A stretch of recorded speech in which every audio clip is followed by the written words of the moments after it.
Bonjour chers tous, bienvenue ici eSoft Vidéo Informatique. Aujourd'hui, nous allons voir dans cette vidéo comment modifier certains attributs d'une fenêtre.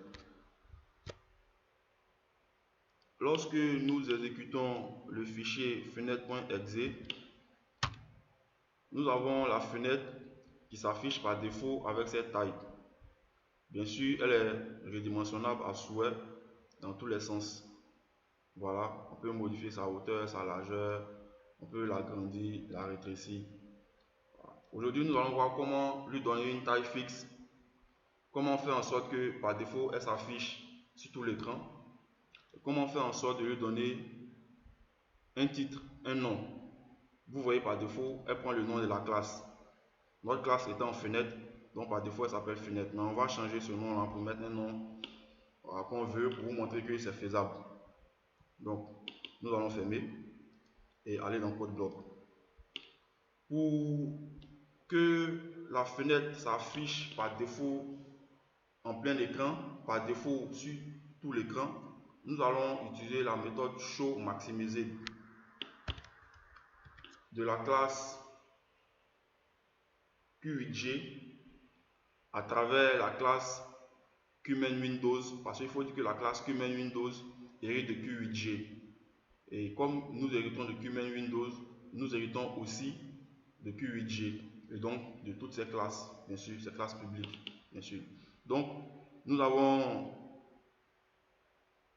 écrit la méthode show maximisé, nous allons enregistrer, aller dans le code command prompt. Retenez que toutefois que vous modifiez le code, vous devez relancer la compilation de sorte à ce que le compilateur prenne en compte les modifications que vous avez apportées. Voilà. Tout à l'heure, la fenêtre s'ouvrait avec une taille par défaut, mais cette fois-ci, elle s'ouvre en prenant tout l'espace de l'écran. Bien sûr, on peut la redimensionner, on peut la rétrécir, l'agrandir, mais par défaut, elle s'ouvre en prenant tout l'espace de l'écran. Et c'est cette méthode show maximisée qui nous permet d'avoir ce résultat. Et comment faire en sorte de lui donner un nom?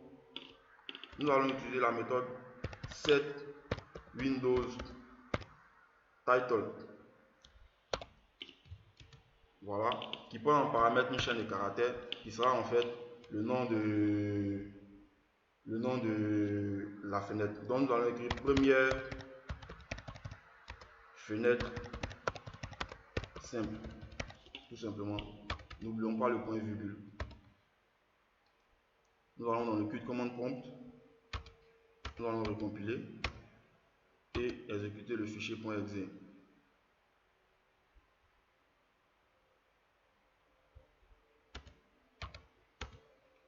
Voilà.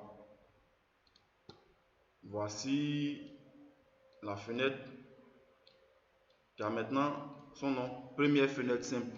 Première fenêtre simple. Première fenêtre simple. À travers la méthode set Windows title, nous allons donner un titre à notre fenêtre. Nous allons faire en sorte que cette fenêtre-là ait une taille fixe, de sorte à ce qu'on ne puisse pas la redimensionner. Et pour ce faire, nous allons utiliser la méthode setFixedSize. SetFixedSize qui prend deux paramètres, la largeur et la taille. Donc nous allons donner une largeur de 600 et une taille de 400. Juste un exemple. Voilà. Nous allons dans le code command prompt. Nous allons relancer la compilation.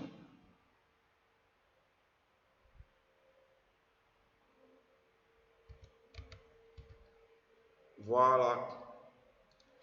Notre fenêtre n'est plus redimensionnable. On ne peut plus la redimensionner parce que sa taille est maintenant fixe.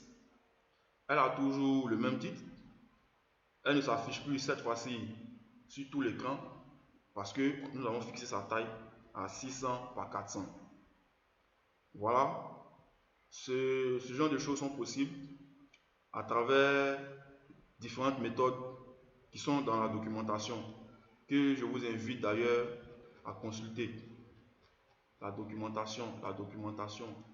La documentation, elle est très très importante.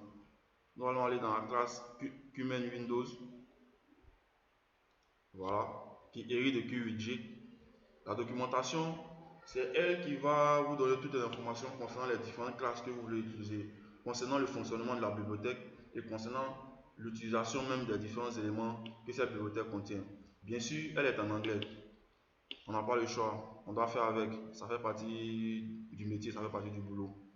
C'est en anglais.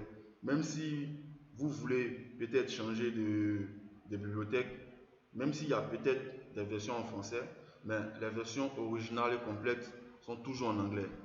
C'est comme ça, parce que ce sont eux qui ont créé. Donc, on n'a pas le choix, on fait avec, tout simplement. Voilà. C'est pour vous dire que ces choses sont possibles. Et nous allons, au fil de l'évolution des choses, ajouter certains champs dans la fenêtre de sorte à avoir une fenêtre qui est beaucoup plus potable, je veux dire.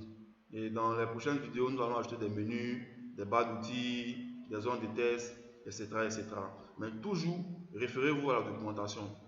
La documentation sera votre meilleur ami dans votre quête d'apprentissage de la programmation. La documentation sera votre meilleur ami. Et voilà, c'était juste pour vous montrer que ce genre de choses est possible. Et si vous avez aimé, n'hésitez pas à liker et à partager. Également, n'hésitez pas à nous faire savoir vos impressions dans vos commentaires. Voilà, nous apprécierons et nous ferons fort de tenir compte de vos propositions et suggestions. Merci à vous.